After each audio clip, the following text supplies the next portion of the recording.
For $27, Clara bought a rusty padlock and a room full of suffocating dust. But hidden beneath a pile of moth-eaten tarps was a secret that a dead billionaire took to his grave. What started as a desperate gamble would quickly turn into a deadly race for survival. The Texas sun was already unforgiving at 8 in the morning, baking the cracked asphalt of the Safekeep storage facility on the barren outskirts of Austin. Clara Jenkins stood at the back of a small, sweating crowd, clutching a crumpled $20 bill and a smattering of ones and fives in her pocket. $30. That was her entire safety net for the week. It was supposed to cover groceries and a new asthma inhaler for her 7-year-old son, Toby, who was currently sitting in the shade of her beat-up Honda Civic, coloring in a frayed notebook. Clara was 32, running on 4 hours of sleep, and intimately familiar with the crushing weight of utility shut-off notices. Working double shifts at a roadside diner barely kept the lights on, let alone chipped away at the mountain of medical debt her late husband had left behind. She wasn't a storage hunter. She had never been to an auction before. But a regular at the diner, a grizzled contractor named Bill, had casually mentioned that a forgotten unit at Safekeep had once yielded a vintage Rolex for a lucky bidder. Desperation had driven Clara here, hoping against logic that she might find a decent set of tools or a piece of forgotten furniture she could flip on Craigslist for a quick $100. The auctioneer, a fast-talking man named Dave with a sunburned neck and a clipboard, moved the crowd along the corrugated metal doors. The professional buyers, men with thick wallets, heavy boots and box trucks, dominated the front. They sneered at the amateur crowd. Unit 401, packed with high-end power tools, went for $800 to a giant of a man named Big Jim Mitchell. Unit 402, overflowing with mid-century modern furniture, sparked a bidding war that ended at $1,200. Clara's heart sank with each slam of Dave's hand against the metal doors. She was entirely out of her depth. Her $30 felt like a cruel joke. Then they reached Unit 404. Dave snapped the heavy bolt cutters onto the master lock, the rusted metal yielding with a loud crack. He rolled the aluminum door upward, a cloud of stale, mildew-scented air wafting into the humid morning. The crowd peered inside, and almost immediately a collective groan echoed through the group. Unlike the previous units, 404 looked like a miniature landfill. It was a 10 by 10 space containing nothing but a collapsed cardboard box, a pile of filthy, moth-eaten moving blankets, and a thick layer of undisturbed dust that suggested the door hadn't been opened in a decade. There were no visible electronics, no furniture, no tools, just garbage. "All right, folks, looks like a clean-out special," Dave chuckled, wiping sweat from his forehead. "Somebody's got to take it. Let's start the bidding at $50. Silence. Big Jim spat on the asphalt and turned his back. "Come on, $20? Give me 20 to haul away the trash." Clara looked at the unit. Deep in the back corner, barely visible beneath the edge of a stained blue tarp, she saw the dull gleam of dark metal. It was a corner, reinforced with brass rivets. A trunk. It could have been empty. It could have been full of worthless old clothes. But something deep inside Clara's chest, a frantic, fluttering intuition born of pure desperation, urged her forward. $10, Clara said, her voice shaking slightly. Heads turned. A few of the professional buyers chuckled. Dave pointed his pen at her. "I got 10 from the lady. Do I hear 15? $15 for the mystery pile." 15, a teenager in a backwards cap joked from the back. Clara's grip tightened on her crumpled bills. 20, she counted, her heart hammering against her ribs. If she lost this money, Toby would be eating plain pasta for a week. 25, the teenager shot back, egged on by his friends. Clara swallowed hard. The Texas heat felt suddenly suffocating. She looked over at Toby in the car, blissfully unaware of the financial tightrope his mother was walking. She had to try. $27, Clara said, her voice finding a sudden, unexpected strength. The teenager threw his hands up in mock defeat. Dave looked around the unimpressed crowd. 27 going once, going twice. Sold to the lady for $27. Good luck with the sweep out, sweetheart. As the crowd moved on to the next row, Clara paid her money to the clerk, her hands trembling as she signed the receipt. She walked over to Unit 404, the reality of her purchase settling in. She had just spent her grocery money on a pile of dirt. She stepped into the stifling unit, coughing as the dust swirled. Tossing aside the rotting cardboard and the foul-smelling blankets, she made her way to the back corner. She gripped the edge of the blue tarp and pulled. Beneath it sat a massive, antique steamer trunk made of heavy, dark leather and reinforced with weathered steel. It was locked with a heavy brass padlock. But sitting right on top of the trunk was something else. A sleek, pristine, black leather briefcase. It looked completely out of place in the dilapidated unit, completely untouched by the surrounding decay, as if it had been sealed in a vacuum. Clara carefully unlatched the briefcase. It wasn't locked.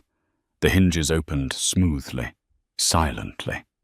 Inside, the velvet lining held 3 items: a thick, leather-bound ledger, a heavy cylinder made of brushed tungsten with combination dials along its surface, and a single crisp manila folder. Clara opened the folder. Inside was a legal document, a deed of trust, heavily redacted in black ink. But the name at the bottom, signed in aggressive, looping cursive, was clearly legible. Arthur Penhaligon. Clara's breath hitched.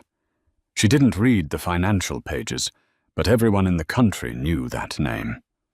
Arthur Penhaligon was the eccentric, ruthless founder of Zenith Dynamics, a pioneer in aerospace and defense technology. He was a billionaire 10 times over. And exactly 3 years ago, his private jet had vanished over the Pacific Ocean, setting off one of the most chaotic corporate succession battles in American history. His estate was a ghost ship, his billions tied up in offshore accounts that no one could access. Clara stared at the signature, the dusty air of the storage unit, suddenly feeling electric. She hadn't just bought a box of junk. She had just bought the ghost of Arthur Penhaligon. The diner was blessedly empty when Clara finished her shift the next evening. The neon sign outside buzzed a flickering, aggressive pink against the darkening Austin sky. She had barely slept. The leather ledger, the heavy tungsten cylinder, and the deed were locked in the trunk of her Civic, hidden beneath the spare tire. Every time a car drove past her small apartment complex, she had found herself holding her breath, peering through the worn blinds.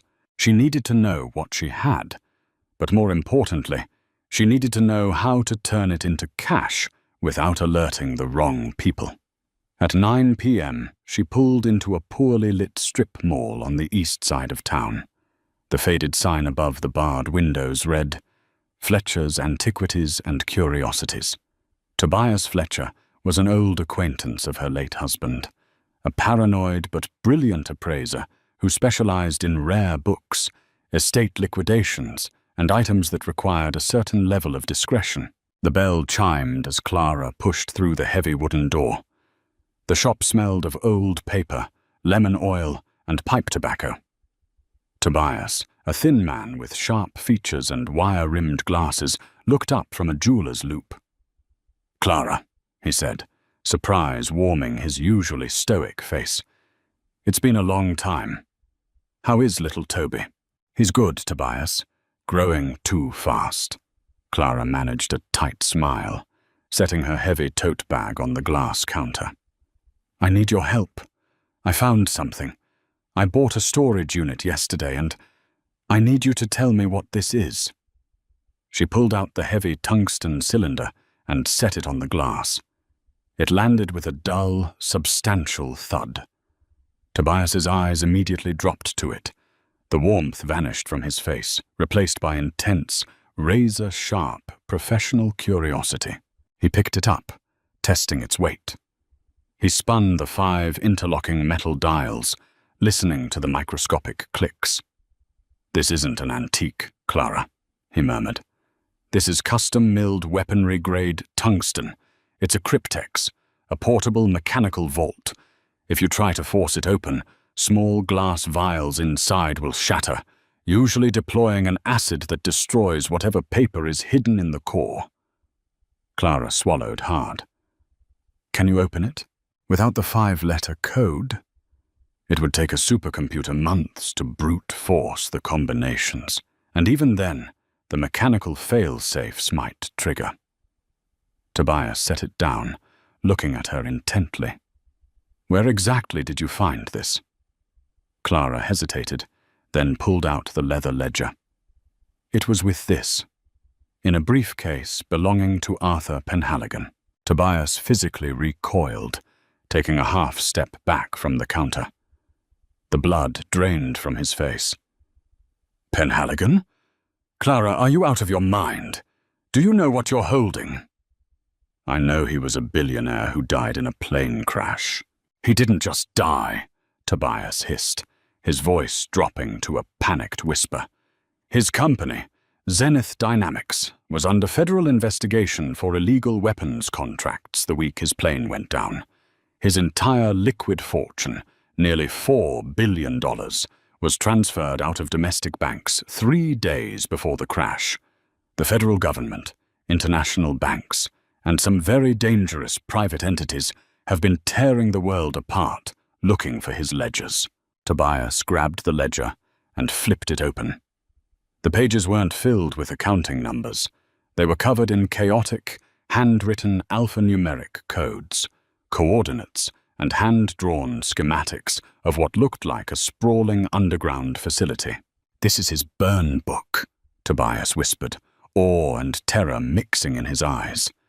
Clara, this is the map to the missing billions. And if you have this, he looked up at the front window, suddenly paranoid. You need to leave, right now. You cannot have this in my shop. Tobias, please, I just want to sell it. Can I sell it? You don't sell something like this, Clara. People die for this. You take this to the FBI, or you throw it in the river. Before Clara could respond, the headlights of a black SUV swept across the front windows of the shop, lingering on the glass.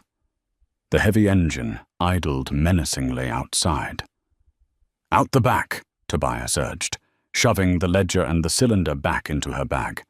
Go down the alley. Do not go back to your apartment. Clara ran. She sprinted through the cramped back storage room, bursting out the fire exit into the muggy Texas night. She scrambled into her Civic, parked 2 streets over, her hands shaking so violently she could barely turn the ignition. She drove aimlessly for an hour, her chest tight with panic, until she pulled into a well-lit gas station. She called her neighbor, Mrs. Higgins, who was watching Toby. Mrs. Higgins, is everything okay? Clara asked, her voice cracking. Oh, Clara, dear. Yes, Toby is fast asleep, the older woman replied. But the strangest thing, your apartment door was wide open when I went to check the hallway a few minutes ago. It looks like you had a break-in. The place is completely torn apart. The police are on their way. Clara dropped the phone. They had found her. Within 24 hours of buying the unit, they already knew who she was. She sat in the fluorescent glare of the gas station, gripping the steering wheel. She was terrified. She wanted to throw the bag into a dumpster and walk away. But as she looked at her reflection in the rearview mirror, the dark circles under her eyes, the exhaustion of a lifetime of scraping by. A sudden, fierce anger ignited in her chest. She was tired of running. She was tired of being a victim of debt and circumstance. Arthur Penhaligon had left a key, and she was the one who found it. Suddenly, a tap on her driver's side window made her scream. She whipped her head around. Standing outside her car, bathed in the harsh light of the gas station canopy, was a man in an immaculate, expensive grey suit. He had flat, dead eyes and was holding a sleek black cell phone. He gestured politely for her to roll down the window. Trembling, Clara lowered it an inch. "Miss Jenkins," the man said, his voice smooth and entirely devoid of emotion. "My name is Victor Finch. I represent the estate of Arthur Penhaligon. I believe you purchased a storage unit yesterday that contains proprietary company property." "I don't know what you're talking about," Clara lied, her hand inching toward the gear shift. Finch smiled, a chilling expression that didn't reach his eyes. "Let's skip the theater, Clara. We know about the briefcase. We know about the cryptex. I am authorized to offer you $50,000 right now, in cash, for the bag sitting on your passenger seat. It will solve all your problems. Toby's medical bills disappear tonight." $50,000. It was more money than Clara had ever seen. It was salvation.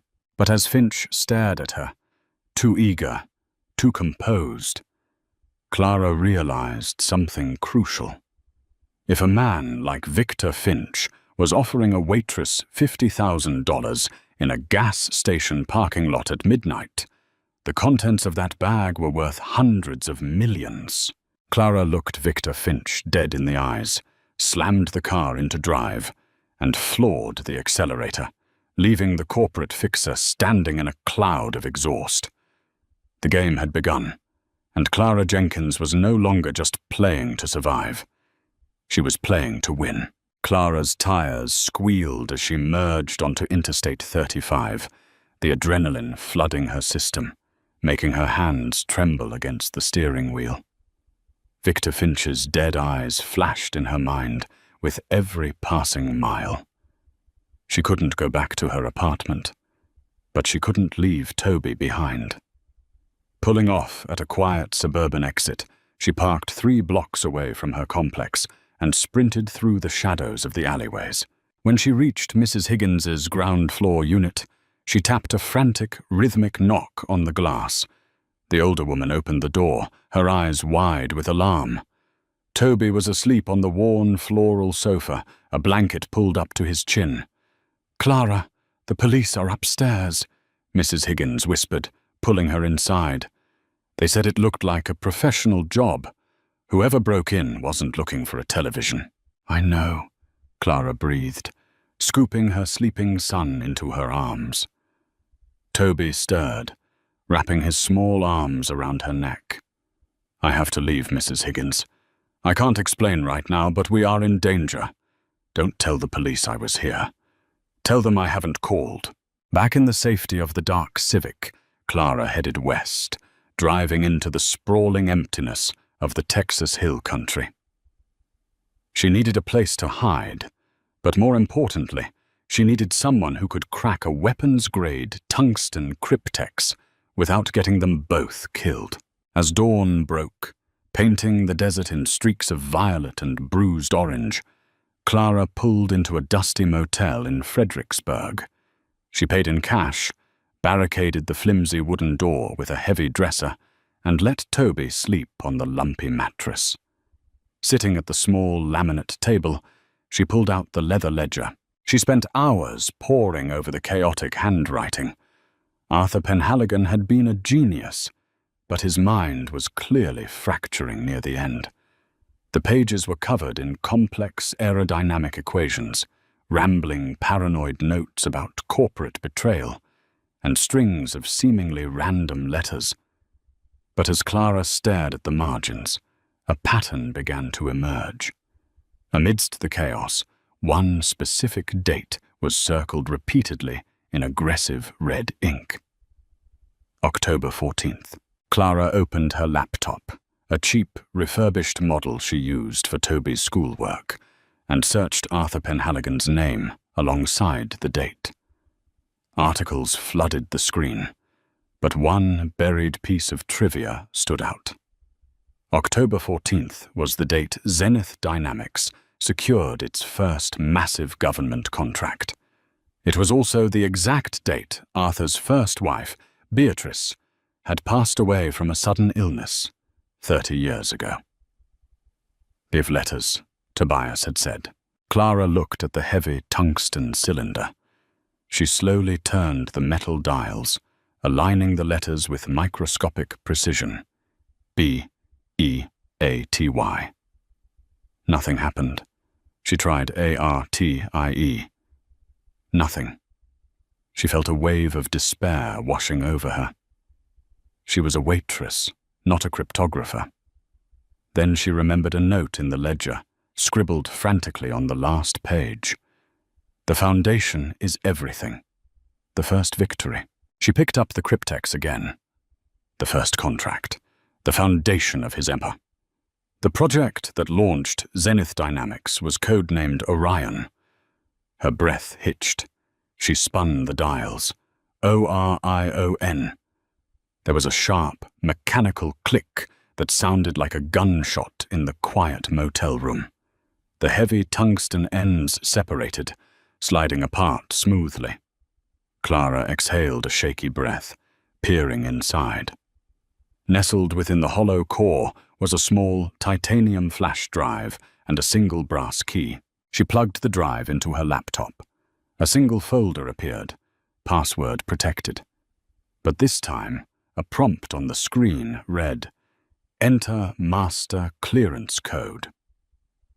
Before Clara could try a password, the television in the motel room, which had been playing softly in the background, suddenly switched to a breaking news alert.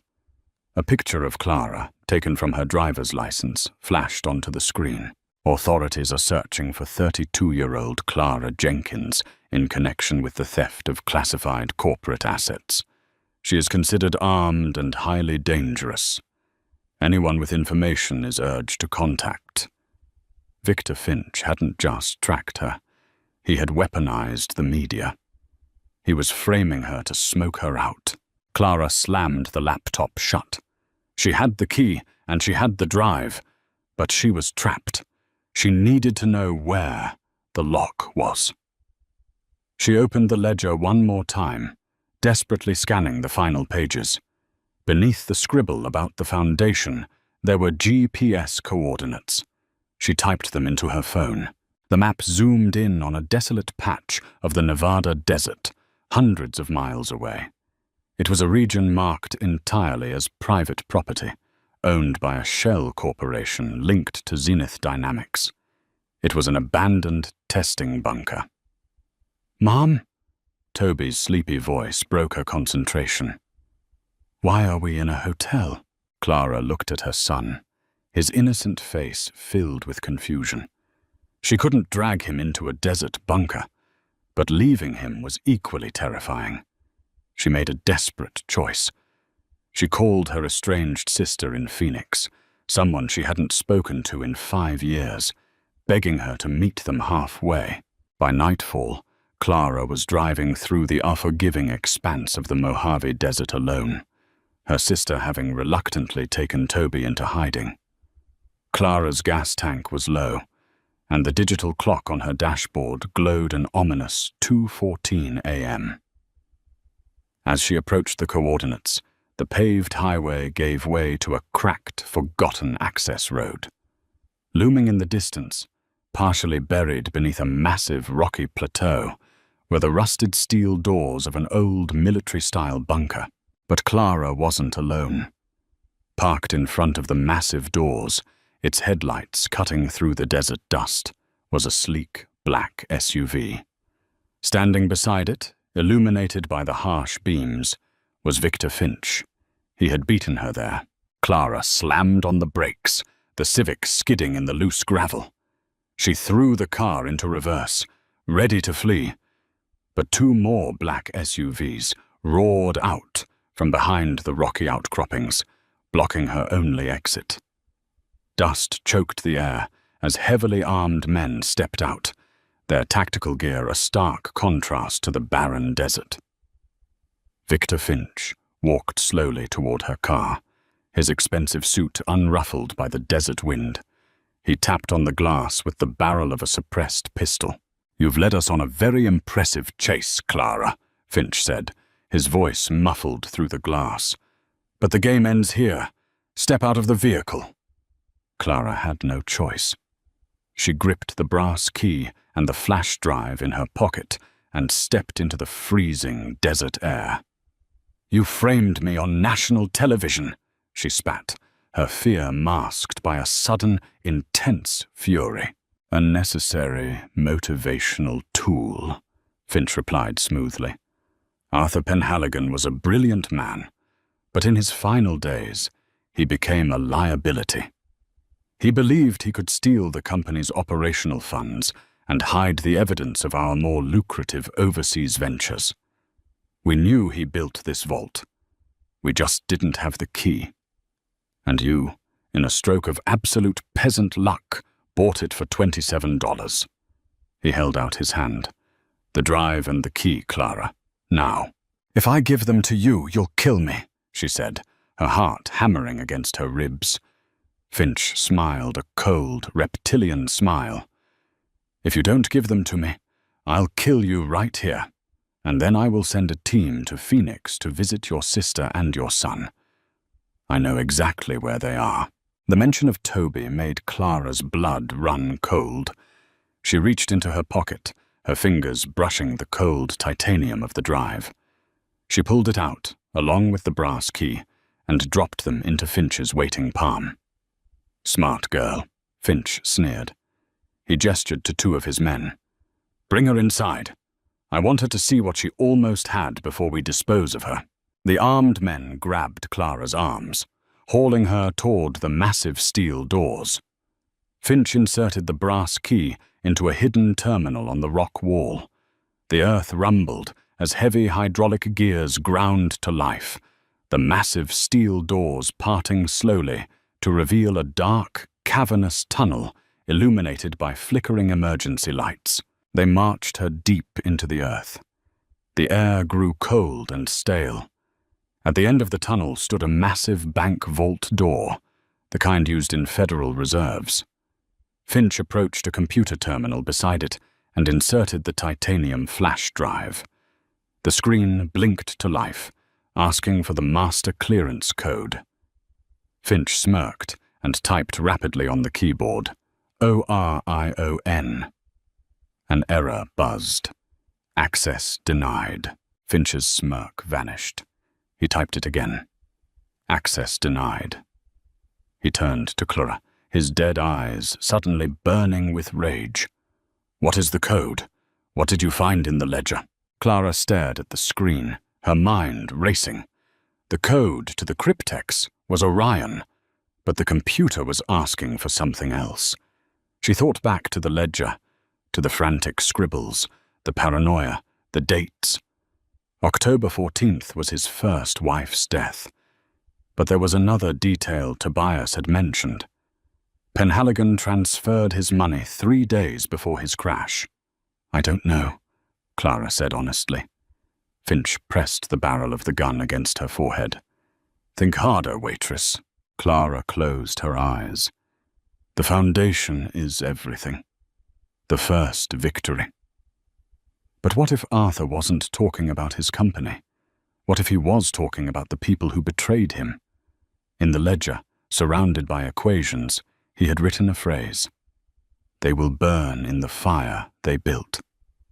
"Let me look at the screen," Clara choked out. Finch lowered the gun, shoving her toward the terminal. Clara stared at the blinking cursor. Zenith Dynamics was named after the highest point in the sky. Arthur had been a pioneer of the stars, but when he was betrayed, he brought it all down. What is the opposite of zenith?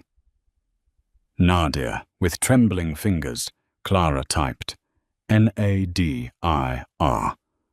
The screen flashed green. Code accepted. Initiating protocol. The massive vault bolts clanked loudly, and the heavy door slowly swung outward. Finch pushed Clara aside, his greed overriding his caution as he stepped into the vault. The armed men followed, leaving Clara by the terminal. Inside the vault, there were no stacks of gold or pallets of cash. There were rows of massive computer servers, humming with life, and a single desk. On the desk sat a briefcase filled with bearer bonds, hundreds of millions of dollars worth. He actually did it, Finch breathed, reaching for the bonds. The offshore access codes are on these servers. But as Finch touched the briefcase, the computer terminal behind Clara blared a deafening alarm. The screen changed from green to a flashing, aggressive red. Dead man's switch activated. Facility lockdown initiated. Data purge in T-60 seconds. Arthur Penhaligon hadn't just hidden his fortune. He had built a trap for the people who murdered him. The vault was designed to seal itself and destroy the servers if accessed by the wrong people. "Stop it!" Finch screamed, running toward the vault door. But Clara was already moving. She slammed her hand onto the emergency manual override button on the outside of the vault, a heavy red lever she had spotted when she stepped back. The massive steel door began to swing shut with terrifying speed. Finch dove for the opening, but he was too slow. The heavy metal slammed shut with a final, echoing boom, sealing Finch and his men inside the concrete tomb. Clara fell to her knees, gasping for air. The alarm blared above her. On the terminal screen, a new window popped up. Offshore transfer protocol initiated. Please enter routing destination. Arthur had ensured that whoever triggered the trap would be rewarded. Clara didn't hesitate. She quickly typed in the routing number for an anonymous, secure trust account she had forced Tobias to set up for her before she fled Austin. She hit execute, transferring $2.4 billion. Complete. Clara grabbed the flash drive, which she knew contained all the evidence of Zenith's illegal activities, the evidence the FBI desperately wanted. She ran back up the tunnel, bursting into the cool desert air just as the rising sun painted the horizon in brilliant gold. She was no longer a desperate waitress drowning in debt. She was a billionaire, and she was going to get her son. What an absolute roller coaster.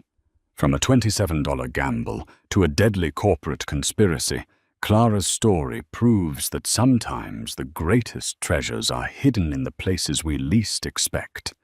If you were on the edge of your seat watching Clara outsmart the billionaires, hit that like button right now.